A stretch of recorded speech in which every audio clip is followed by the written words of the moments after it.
दोस्तों आपका स्वागत है आपके अपने YouTube channel power of maths academy. दोस्तों आज से हम स्टार्ट करने वाले हैं सुपर टेट की कंप्लीट मैथ्स। दोस्तों यकीन मानिए आपको एक भी क्वेश्चन इससे बाहर नहीं जाने दूंगा अगर आपने मेरी कंप्लीट मैथ्स पढ़ ली। दोस्तों सुपर टेट की मैथ स्टार्ट करने से पहले आपको कुछ मेरे बारे में जानना होगा। तो दोस्तों मेरे बारे में जान लीजिए थोड़ा बहुत, जिससे कि आपको ये ना लगे कि हम किस टीचर से पढ़ रहे हैं। दोस्तों जहां तक मेरी क्वालिफिकेशन की बात की जाए इन मैथ्स सेक्शन में, तो आपके सामने ये दिया गया है, ये इतने एग्जाम मैंने क्वालिफाई किए हैं। जैसे कि एसएससी सीजीएल प्री की बात करेंगे ना, तो मैथ्स सेक्शन में मैंने 25 आउट ऑफ 25 प्राप्त किया है। ऐसे में सीजीएल मेंस की बात करूंगा ना, तो इसमें मैंने 187 आउट ऑफ 200 में से प्राप्त किया है। इसी प्रकार से एसएससी सीपीयू हुआ, इसमें 46 आउट ऑफ 50 प्राप्त हुए हैं। और एसएससी सीएचएसएल की बात करूंगा ना, तो 25 में से 25 प्राप्त हुए हैं। ऐसे ही मैं एसएससी एमटीएस की बात करूंगा तो ये भी 25 आउट ऑफ 25 है।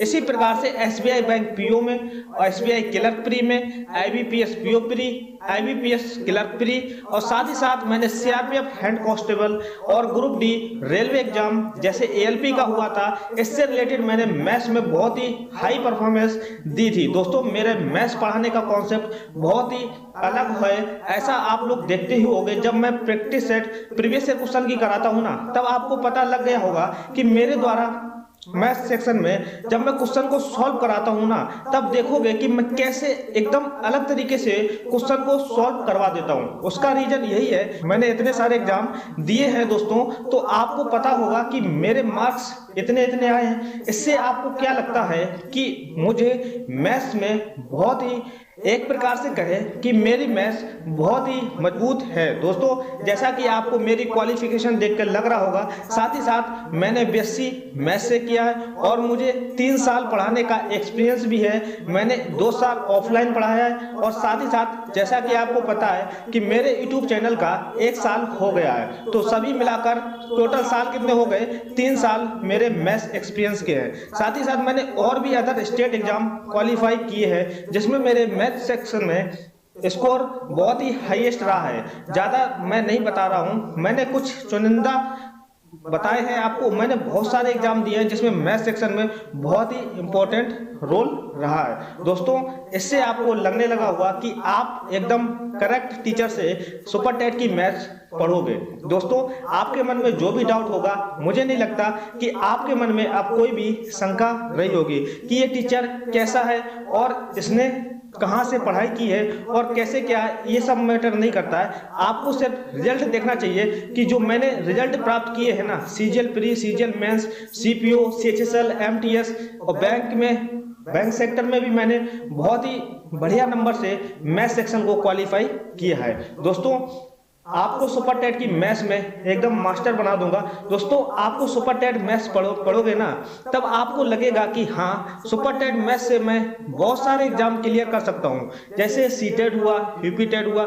इस टाइप की बात पर हम अभी आएंगे। दोस्तों ये था मेरा क्वालिफिकेशन। चलिए दोस्तों अब आपको डाउट जो भी था मुझसे रिलेटेड समाप्त हो गया होगा। चलिए अब बात करते हैं हम सुपर टेट के सिलेबस के बारे में। दोस्तों जैसा कि आपको पता है कि आपका एग्जाम 150 क्वेश्चन का आता है सुपर टेट में, साथ ही साथ कितने नंबर का आता है? 150 मार्क का आता है। अगर मैं सिलेबस की बात करूंगा तो भाषा में आप चाहे हिंदी लो, कोई भी भाषा ले सकते हो, हिंदी, अंग्रेजी या संस्कृत में, तो वो कितने मार्क की आती है? आपकी 40 नंबर की आती है। बहुत ही ध्यान से सीखना और कॉपी में नोट करना। अगर मैं विज्ञान सेक्शन की बात करता हूं ना, तो विज्ञान कितने नंबर का आता है? 10 नंबर का। अगर मैं गणित सेक्शन की बात करूंगा ना, तो गणित कितने नंबर का आता है? 20 नंबर का। ऐसे पर्यावरण एवं सामाजिक अध्ययन की बात करूंगा ना, तो कितने नंबर का आता है? 10 नंबर का। ये सब मैंने बता रखा है। अगर आपने मेरा सुपर टेट का टाइम टेबल नहीं देखा ना, सुपर टेट का टाइम टेबल जो मैंने बनाया है ना, उसको प्लेलिस्ट में देखिए जाकर, वो आपको बहुत ही पसंद आएगा। और दोस्तों सुपर टेट टाइम टेबल मैंने जो बताया है बस वैसे ही फॉलो करना है। आपका एग्जाम क्वालिफाई करने से कोई भी नहीं रोक सकता है। दोस्तों अब बात करते हैं शिक्षण कौशल की। शिक्षण कौशल कितने मार्क का आता है? 10 नंबर का। अब बाल मनोविज्ञान की बात करें तो 10 नंबर की आती है, ये चीज कंफर्म है। अगर मैं सामान्य ज्ञान या समसामयिक घटना की बात करूंगा ना तो ये कितने नंबर का आता है? 30 नंबर का आता है। तार्किक ज्ञान यानी कि रीजनिंग की बात करें तो ये कितने नंबर का आता है? 5 नंबर का। सूचना तकनीकी की बात करूंगा ना तो ये कितने नंबर का आता है? 5 नंबर का आता है। इतना कंफर्म। अब मैं बात करता हूँ जीवन कौशल प्रबंधन एवं अभिवृद्धि की बात करूंगा ना तो कितने नंबर का आता है? 10 नंबर का आता है। उम्मीद करता हूँ कितने नंबर का क्या आता है अब आपको कंफर्म हो गया होगा। दोस्तों इसी के साथ आप मुझे बताओ, सिर्फ मैं गणित सेक्शन की बात करूंगा ना तो गणित सेक्शन कितने नंबर का आता है? 20 नंबर का आता है।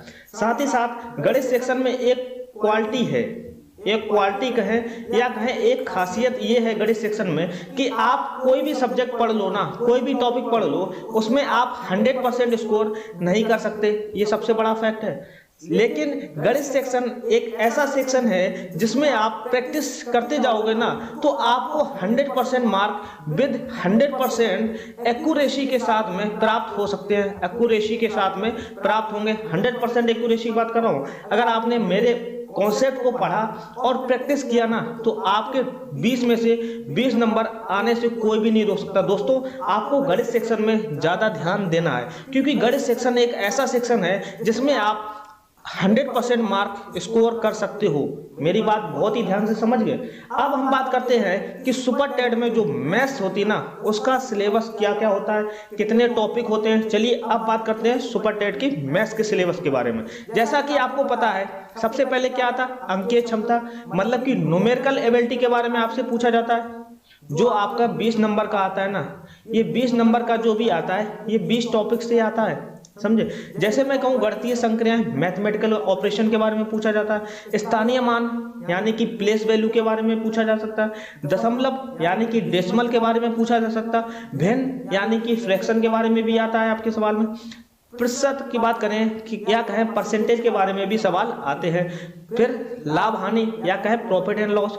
ब्याज की बात करें, जैसे ब्याज दो प्रकार के होते हैं ना, साधारण ब्याज और चक्रवृद्धि ब्याज। इंग्लिश में बोलते हैं हम उसको सिंपल इंटरेस्ट और कंपाउंड इंटरेस्ट। इससे भी सवाल आपके एग्जाम में आता है, ये चीज समझ गए। विभाज यानी कि डिविजिबिलिटी से रिलेटेड सवाल आते हैं। गुणनखंड फैक्टर से रिलेटेड, एक ही एक नियम से रिलेटेड। समान बीजगणित बहुत ही इंपॉर्टेंट टॉपिक है, अलजेब्रा से रिलेटेड। इससे एक या दो से ज्यादा क्वेश्चन आते हैं अलजेब्रा से रिलेटेड, ये चीज ध्यान रखना। क्षेत्रफल एरिया बहुत ही इंपॉर्टेंट टॉपिक है, बहुत ही मजाक बना दूंगा जब मैं पढ़ाऊंगा। औसत एवरेज से भी एक क्वेश्चन आता ही आता है। आयतन वॉल्यूम से 2 या 3 क्वेश्चन आते हैं, ये चीज ध्यान रखना। अनुपात से बात करेंगे ना तो ये भी एक क्वेश्चन आता है। सब समकाएं, कुछ बेसिक आइडेंटिटी होती हैं वो भी आती हैं आपके एग्जाम में। सामान्य ज्यामिति मतलब ज्योमेट्री की बात करूंगा ना तो वो भी आपके एग्जाम में आता है। हाँ बात करता हूँ सामान्य सांख्यिकी, इसको हम बोलते हैं स्टैटिस्टिक। इससे भी एक क्वेश्चन आपके एग्जाम में आता ही आता है। 20वें नंबर पे लिखा इत्यादि। ये मैंने इत्यादि क्यों लिखा?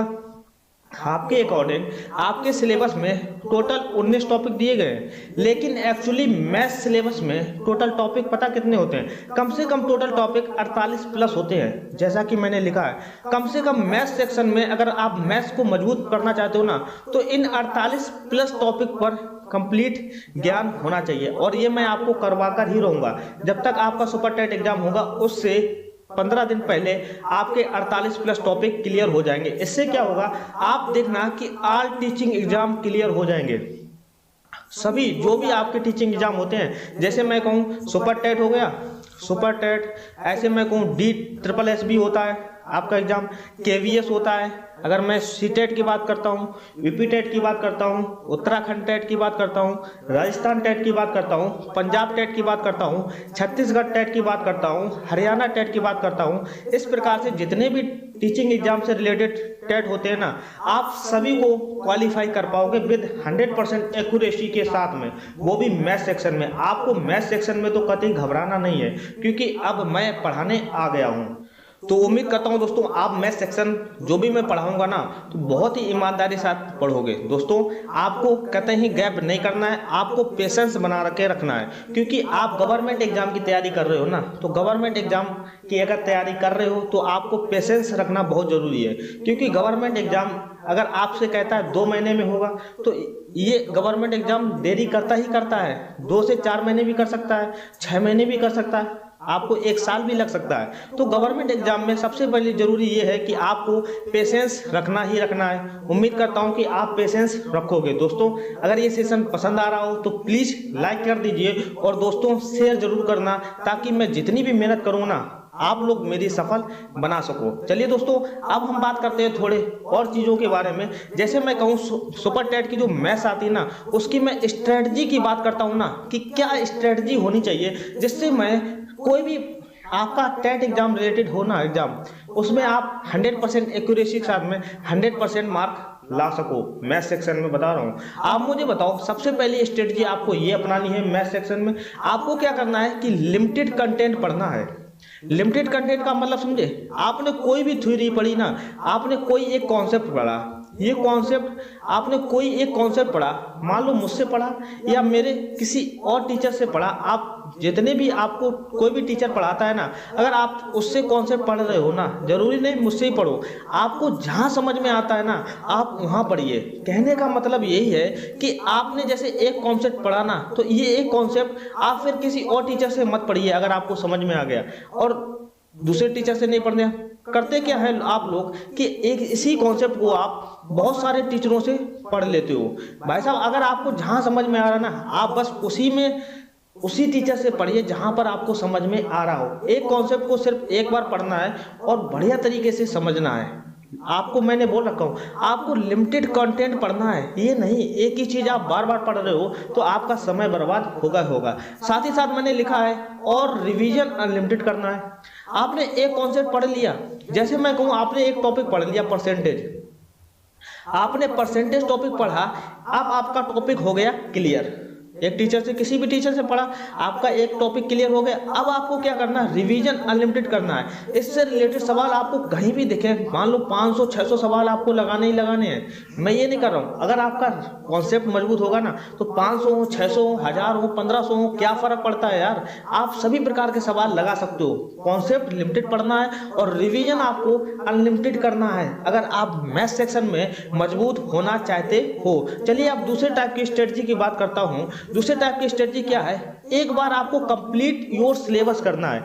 ये नहीं आपने परसेंटेज भी यहाँ से पढ़ लिया मुझसे, परसेंटेज यहाँ से मुझसे पढ़ लिया और प्रॉफिट एंड लॉस कहीं से पढ़ लिया, मतलब बहुत सारे चैप्टर पढ़ लिए। आप क्या करते हो, आपको पता होना चाहिए कि हर एक टॉपिक होता है ना, वो हमारे लिए बहुत ही इंपॉर्टेंट होता है। हर एक टॉपिक को आपको अच्छे से पढ़ना है, आपको सिलेबस आपका कंप्लीट करना है। आप आधा अधूरा ज्ञान लेकर एग्जाम क्वालिफाई नहीं कर सकते। अगर आपने सिलेबस कंप्लीट कर लिया ना तभी आप एग्जाम क्वालिफाई कर पाओगे। आपने क्या किया, सिलेबस आपका कंप्लीट है नहीं, आपने 3-4 टॉपिक ढील दिए, तो उस 3-4 टॉपिक से आपके एग्जाम में सवाल आ गए, आपको 3-4 नंबर कैंसिल हो जाएंगे। और पता 3-4 नंबर कैंसिल होने से मतलब समझे आप फेल भी हो सकते हो, आप एग्जाम क्वालिफाई भी नहीं कर पाओगे। समझ रहे हो, 3-4 नंबर बहुत नंबर होते हैं यार। आपको कंप्लीट सिलेबस करना है, फिर कंप्लीट सिलेबस हो जाएगा ना तो आपको कॉन्फिडेंस बहुत हाई हो जाएगा, कॉन्फिडेंस हाई हो जाएगा। अगर आपका कॉन्फिडेंस अगर हाई है ना, कॉन्फिडेंस अगर हाई है तो आप सब कुछ कर सकते हो। आप 20 में से 20 नंबर ला सकते हो। आप किसी भी टेट एग्जाम की तैयारी करोगे ना तो आप 100% स्कोर लाओगे। एक बार कॉन्फिडेंस मजबूत होगा। कॉन्फिडेंस मजबूत कैसे होता है, आपको सिलेबस के बारे में पता होना चाहिए। आप जो भी टॉपिक है ना उनको बारीकी से समझना है और बहुत ही अच्छे से ग्रेड करना है। आपको कॉन्फिडेंस लाना है, कॉन्फिडेंस हाई लेवल पर रखना है। एक बार आपका सिलेबस कंप्लीट हो जाएगा, आपका कॉन्फिडेंस अपने आप हो जाएगा। बस आपको पेशेंस रखना है। मैं यहाँ बैठा हूँ आपके सिलेबस कंप्लीट कराने के लिए। दोस्तों दूसरे टाइप की स्ट्रेटजी समझ में आ गई। अब चलिए बात करते हैं तीसरे टाइप की स्ट्रेटजी। वो तीसरे टाइप की स्ट्रेटजी क्या है, जब एक बार आपका कंप्लीट सिलेबस हो जाए ना तो आपको क्या करना, प्रैक्टिस प्रीवियस ईयर क्वेश्चन से करनी है। दोस्तों आपको प्रैक्टिस प्रीवियस ईयर क्वेश्चन लगाना ही लगाना है। अगर आप सुपर टेट या किसी भी गवर्नमेंट टीचिंग एग्जाम की तैयारी कर रहे हो ना तो ये प्रीवियस ईयर क्वेश्चन बहुत ही इंपॉर्टेंट है। अब प्रीवियस ईयर क्वेश्चन कहने का मतलब ये नहीं हुआ कि अगर आप सुपर टेट की तैयारी कर रहे हो ना तो आप सुपर टेट के ही प्रीवियस ईयर क्वेश्चन लगाओ, ऐसा बिल्कुल भी नहीं। आप सुपर टेट के अलावा भी लगा सकते हो। आप सुपर टेट की तैयारी कर रहे हो, आप DSSB की लगाओ, KBS एग्जाम के लगाओ, यूपी टेट के लगाओ, CTET के लगाओ, MP टेट के लगाओ, उत्तराखंड टेट के लगाओ, छत्तीसगढ़ टेट के लगाओ, बिहार टेट के लगाओ, राजस्थान टेट के लगाओ, पंजाब टेट के लगाओ, हरियाणा टेट के लगाओ और अगर ये सब लगा लो ना, अगर आपके पास समय है और समय है तो आपके जितने भी टीचिंग एग्जाम है ना उससे रिलेटेड आप टेट के सवाल लगाओ। साथ ही साथ अगर आपके पास समय बचता है ना तो आप रेलवे एग्जाम के भी, समझे, रेलवे एग्जाम के भी प्रीवियस ईयर क्वेश्चन लगा लो, क्या फर्क पड़ता है यार, टॉपिक तो सभी वही है, रेलवे एग्जाम में भी वही है, और साथ ही साथ एसएससी एग्जाम के भी लगा लो।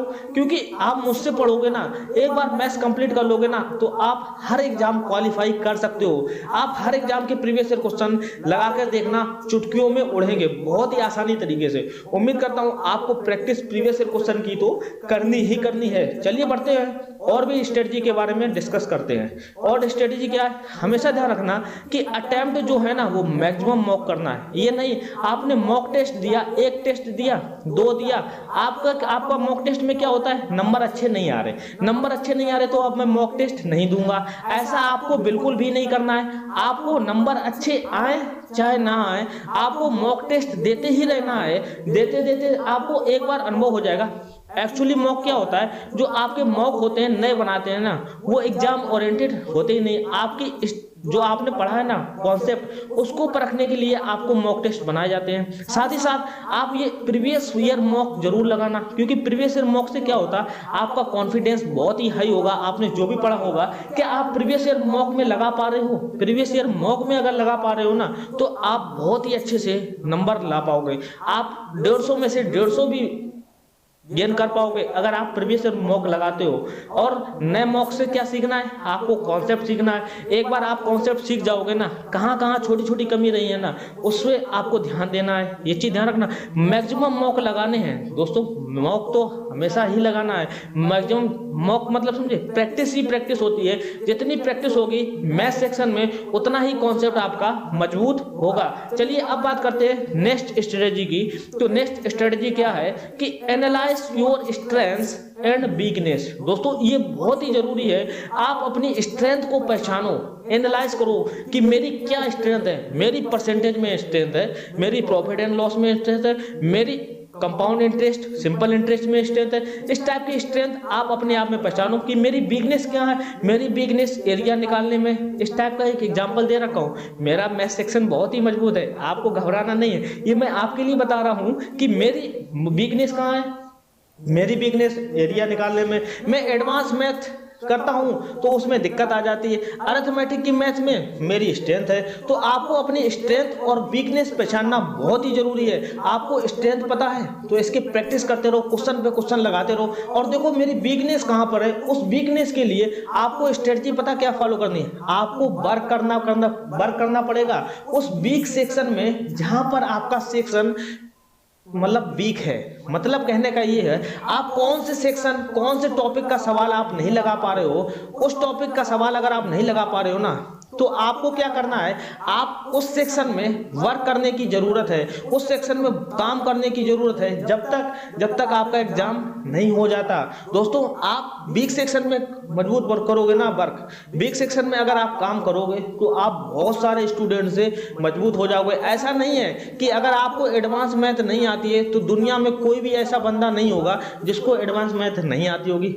आप जैसे हो वैसे ही सभी लोग हैं, कोई एडवांस नहीं है, कोई अलग से पढ़कर नहीं आता है। आप जैसे हो वैसे ही सभी लोग होते हैं। आपको समझ में नहीं आ रही, हो सकता है किसी लोग को समझ में आ रही हो, किसी लोग को, और जैसे आपको परसेंटेज समझ में आ गया, दूसरे लोगों को क्या परसेंटेज नहीं समझ में आ रहा, ऐसा होता रहता है ना। तो कहने का मतलब ये हुआ, अपने आप को कमजोर मत समझिए। अगर आप जिस भी सेक्शन में कमजोर हो ना, आप कमेंट बॉक्स में लिखना मुझे ये सेक्शन पढ़ाना है, मैं दोबारा वो सेक्शन पढ़ा दूंगा आपके लिए। मेरा मेन फोकस इस बार यही है कि आपको सुपर टेट क्वालिफाई कर एक गवर्नमेंट टीचर बनवा पाऊं।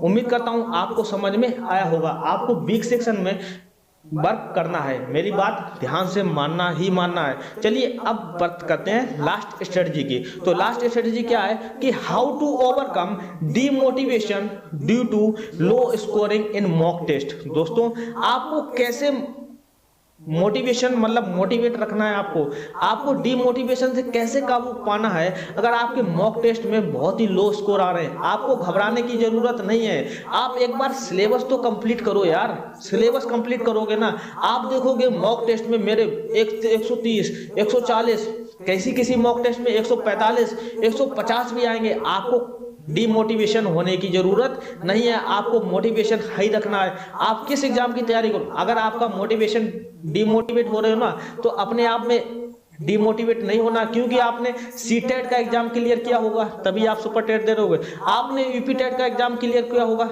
ये एग्जाम कोई आसान एग्जाम नहीं है, आपने क्वालिफाई किया हुआ, आप में वो क्षमता है कि आप सुपर टेट एग्जाम क्वालिफाई कर पाओ। मेरी बात बहुत ही ध्यान से समझना, आपको डिमोटिवेशन नहीं होना है। मैथ्स में खास तौर से डिमोटिवेशन नहीं होना है। जो भी भाई बहनों के लिए अगर मैथ्स कमजोर लगती है ना, मैथ्स आप नहीं समझ पाते हो ना, तो आप देखना जब मैं कॉन्सेप्ट पढ़ाऊंगा ना, बस आपको ध्यान से मेरी बात को सुनना होगा। जब भी मेरी बात ध्यान से सुनोगे ना, तो आप मैथ्स में देखोगे, जब मैं कोई मान लो 1 घंटे का लेक्चर लेता हूं ना, अगर मैं 1 घंटे, आप मेरी बात बहुत ही ध्यान से समझोगे, आप 1 घंटे बाद देखोगे कि मैं यहां था और मैं यहां पहुंच गया। अब मैं वो नहीं रहा जो मैं पहले था, अब मैं वो नहीं रहा। मैं भी सवाल कर पा रहा हूं या कर पा रही हूं। उम्मीद करता हूं समझ में आया होगा। आपको डिमोटिवेशन बिल्कुल भी नहीं होना जब तक आपका एग्जाम नहीं हो जाए। आपको फुल कॉन्फिडेंस रहना है, आपको मोटिवेटेड रहना है। आप देखोगे एग्जाम में बहुत ही अच्छा करके आओगे और सभी लोग पास होगे। उम्मीद करता हूं मैथ्स की स्ट्रेटजी बहुत ही अच्छे समझ में आई होगी। अब हम बात करते हैं कि कैसे हम क्वेश्चन को सॉल्व करेंगे। तो क्वेश्चन को सॉल्व करने का तरीका मैंने बहुत ही अच्छा बनाया है आपके लिए। कैसे कि solution of the problems, solution of problems. आपको पता होगा कि कई बार आपके एग्जाम में क्वेश्चन आते हैं, आप नहीं कर पाते हो, तो उन सब क्वेश्चन को हम कैसे हैंडल करेंगे, कैसे सॉल्यूशन करेंगे, उसके लिए मैंने एक चार्ट बनाया है। बेसिकली मैंने लिखा है there are 3 stages in the solution of a problem. आप कोई भी क्वेश्चन आपके एग्जाम में आएगा ना, तो उसके 3 स्टेज होते हैं। आप उस क्वेश्चन को हलवा बना सकते हो। कैसे? पहली स्टेज अगर आपको यहाँ पर है, तो दूसरी स्टेज यह है और तीसरी स्टेज ये है। साथ ही साथ आपको ये भी ध्यान रखना है, इन तीनों स्टेज पर काम करना है। अगर एक भी स्टेज काम नहीं करोगे, जैसे आप 2 स्टेज नहीं कर पाओगे, तो आप हाईएस्ट पीक पॉइंट पे पहुंच ही नहीं पाओगे। ये जो स्ट्रक्चर है ये ऐसे आ जाएगा नीचे। अगर पहले पे नहीं आओगे तो ये यहीं से आ जाएगा। आप स्टार्ट कहाँ से करोगे? मतलब कि हर स्टेज जरूरी है, बहुत ही जरूरी है स्टेज। आपको समझना होगा, कोई भी क्वेश्चन आएगा ना, उसको चुटकी बजा के कैसे सॉल्व करना है, वो ये 3 स्टेज ही आपको बताएंगी। ये 3 स्टेज बहुत ही इंपॉर्टेंट है। आप देखना इन 3 स्टेज पर पहुंच जाओगे ना, तो मैंने क्या लिखा है, एक एरो का चिन्ह लगाया है, साथ ही साथ लिखा सक्सेसफुली सॉल्व। मतलब कि आपका जो भी क्वेश्चन आएगा वो सक्सेसफुली सॉल्व हो जाएगा 100% एक्यूरेसी के साथ में। मेरा विश्वास है कि आप सभी लोग जो भी मुझसे पढ़ते हो ना, आप सभी लोग 100% मार्क एग्जाम में लाओगे। मैथ सेक्शन में एक भी क्वेश्चन गलत नहीं होने दूंगा। अगर एक भी क्वेश्चन गलत हो जाएगा ना, तो मेरे पढ़ाने का कोई भी मतलब नहीं रहेगा। आपको 100% मार्क स्कोर करना ही होगा। 20 में से 20 लाकर ही दिलाऊंगा। दोस्तों ये 3 स्टेज क्या है, सबसे पहले समझिए। जैसे मैं कहूं कोई भी आपको क्वेश्चन दिया गया है, एक यहाँ पर कोई क्वेश्चन दिया गया है, मान लो कोई क्वेश्चन है, आपको क्या करना है, उसका comprehending the idea structure of the problems. जैसे कि कोई भी क्वेश्चन दिया गया ना, उसको स्ट्रक्चर आपको देखना होगा कि ये किस स्ट्रक्चर पर बेस सवाल दिया गया। ये प्रॉफिट एंड लॉस का है, ये SICI का है, ये कंपाउंड इंटरेस्ट का है, ये सिंपल इंटरेस्ट का है, ये परसेंटेज का है, ये बोर्ड एंड स्ट्रीम का है, ये रेशियो का है, ये डाटा स्टैटिस्टिक का है। दोस्तों सबसे पहले अगर आप इस क्वेश्चन का स्ट्रक्चर समझ जाओगे ना, कि ये स्ट्रक्चर किस बेस पर सवाल है और इसका स्ट्रक्चर कैसे बनाएंगे ना, तो सवाल चुटकियों में उड़ेगा। इस क्वेश्चन का स्ट्रक्चर अगर आपको समझ में आ गया कि ये कैसे स्ट्रक्चर बनेगा, तो आपको एक स्टेप कंप्लीट हो गई। एक स्टेप कंप्लीट होने का मतलब आपको 40% स्टेप कंप्लीट हो गई। आप 40% यहाँ तक चल लिए, एक स्टेप मतलब कि 40% आपकी कंप्लीट हो गई। अब दूसरी स्टेज की बात करता हूँ। दूसरी स्टेज क्या है कि making flow chart of the solution simultaneously. जैसे आप कोई क्वेश्चन पढ़ रहे हो ना, आपको स्ट्रक्चर समझ में आ गया, स्ट्रक्चर समझ में आ गया, आप साथ ही साथ उसका साइमल्टेनियसली फ्लो चार्ट भी बनाना तैयार करो कि कैसे क्वेश्चन को लगाना है। जैसे मैं कहूँ, आप मुझे बताओ कोई भी क्वेश्चन आया, जैसे x + 1/x = 5 है ना, तो अगर आपसे पूछा जाए कि x² + 1/x² बराबर क्या होगा, आपके मन में फ्लो चार्ट बन गया कि ये a + b के स्क्वायर से रिलेटेड सवाल है, ये मन में फ्लो चार्ट आ गया, मन में फ्लो चार्ट आ गया। सबसे पहले आप स्ट्रक्चर समझ गए, आपने फ्लो चार्ट बना लिया कि हाँ इस टाइप से करेंगे तो ये सवाल हो जाएगा। आप फ्लो चार्ट बनाओगे, आपका सोल्यूशन पता कितना सॉल्व हो जाएगा, 30% सॉल्व हो जाएगा। मतलब कि 40% और 30% प्रॉब्लम मिलाकर आपको 70% प्रॉब्लम सॉल्व हो जाएगी। मेरी बात समझ पा रहे हो? अगर नहीं समझ पा रहे हो ना, तो आप एक बार वीडियो फिर से देखना, आपको समझ में आएगा। 70% प्रॉब्लम सॉल्व हो गई। कोई भी क्वेश्चन है 100% सॉल्व हो माना जाता है, तभी तो सही होगा। अगर आपने 70% प्रॉब्लम सॉल्व कर दी, 30% नहीं की, तो आपका वो क्वेश्चन गलत ही माना जाएगा। हमेशा ध्यान रखना, जो थर्ड स्टेज है ना, वो बहुत ही इंपॉर्टेंट है। वो थर्ड स्टेज क्या है? Speed calculation with accuracy 30% mark gain करता है। अगर आपके पास कैलकुलेशन करने की स्पीड है ना, आपने क्वेश्चन पढ़ा, स्ट्रक्चर समझ लिया, आपने फ्लो चार्ट बना लिया, अब आप करोगे क्या? अब आपका रोल पता क्या है? अब आपका रोल पूरा डिपेंड करता है कैलकुलेशन पर। अगर आपकी कैलकुलेशन मजबूत है ना, तो आप सवालों को मजाक में बना दोगे। जैसे मैं करता हूं ना, कैलकुलेशन मेरी बहुत फास्ट है, यकीन मानिए। और आपने देखा भी होगा, जब भी मैं प्रीवियस ईयर क्वेश्चन कराता हूं, मैं आपको कोई भी फार्मूला नहीं लगवाता हूं, बिल्कुल बेसिक से भी नहीं बताता हूँ, सिर्फ लॉजिक से बताता हूँ और थोड़ी बहुत कैलकुलेशन भी करवाता हूँ। वो थोड़ी बहुत कैलकुलेशन मेरी बहुत ही फास्ट होती है, समझ रहे हो? वो कैलकुलेशन आपको भी फास्ट करनी है दोस्तों। अगर आपकी कैलकुलेशन फास्ट होगी ना, तो यकीन मानिए 30% प्रॉब्लम्स उसी टाइम पर सॉल्व हो जाती है विद 100% एक्यूरेसी के साथ। अगर आपकी कैलकुलेशन सही नहीं है, तो आप मुझे बताओ, कैलकुलेशन सही नहीं है, आपको स्ट्रक्चर आता है, आप फ्लो चार्ट भी बना पाते हो क्वेश्चन को, लेकिन आपकी कैलकुलेशन सही नहीं है, आपका आंसर जो आएगा वो गलत हो जाएगा, तो मार्क इसके तो मिलने वाले हैं नहीं। टोटली डिपेंड करता है आपकी कैलकुलेशन पर। और कैलकुलेशन पढ़ने के लिए मैं हमेशा ध्यान रखता हूँ, मैं कोई भी टॉपिक पढ़ाने से पहले मैथ्स, खासकर मैथ्स सेक्शन में जब भी मैं मैथ्स पढ़ाता हूँ ना, तो सबसे पहले मैं कैलकुलेशन पढ़ाता हूँ। ये कोई भी टीचर नहीं पढ़ाता होगा, कैलकुलेशन मैं पढ़ाता हूँ। वो भी कैलकुलेशन कम से कम 10-12 लेक्चर होंगे ही होंगे कैलकुलेशन के। एक बार आपने मेरे 10-12 लेक्चर कैलकुलेशन के देख लिए ना, तो आपको मैथ्स प्रॉब्लम सॉल्व होने में बिल्कुल भी दिक्कत नहीं होगी। हमेशा ध्यान रखना, मैं हमेशा कैलकुलेशन से ही स्टार्ट करता हूँ, क्योंकि अगर आपको कैलकुलेशन नहीं आएगी ना, तो मैं जो भी बताऊँगा, मेरे द्वारा बताया गया सब कुछ समझ में नहीं आएगा। मेरे द्वारा मैं हमेशा कैलकुलेशन से स्टार्ट करता हूं। मैं जैसे कैलकुलेशन करता हूं ना, मैं वो बताने का प्रयास करता हूं। शायद ही किसी ने कैलकुलेशन से स्टार्ट किया हो। आपने जितने भी टीचर्स से सुपर टेट की मैथ पढ़ी है, किसी ने भी कैलकुलेशन नहीं पढ़ाई होगी। लेकिन अब मैं मैथ पढ़ा रहा हूं, तो अब मैं आपको कैलकुलेशन भी पढ़ाना सिखाऊंगा कि कैसे कैलकुलेशन को करते हैं। तो दोस्तों, मेरा पहला टॉपिक होगा कैलकुलेशन। कल से स्टार्ट करूंगा कैलकुलेशन।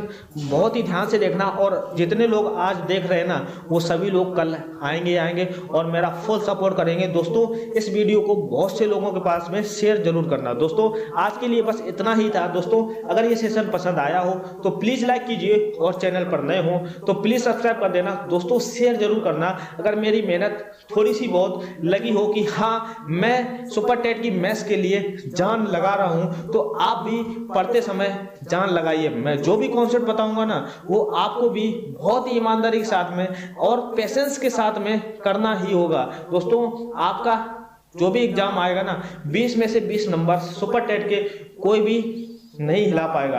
आपको 20 में से 20 नंबर आएंगे ही आएंगे, और मैं दिलवाकर रहूंगा। चलिए दोस्तों, आज के लिए बस इतना ही। अगर सेशन पसंद आया हो तो प्लीज लाइक कीजिए, और चैनल पर नए हो तो प्लीज सब्सक्राइब कर देना और शेयर जरूर कर देना। चलिए दोस्तों, मिलते हैं फिर नेक्स्ट वीडियो में। तब तक के लिए दोस्तों, जय हिंद दोस्तों।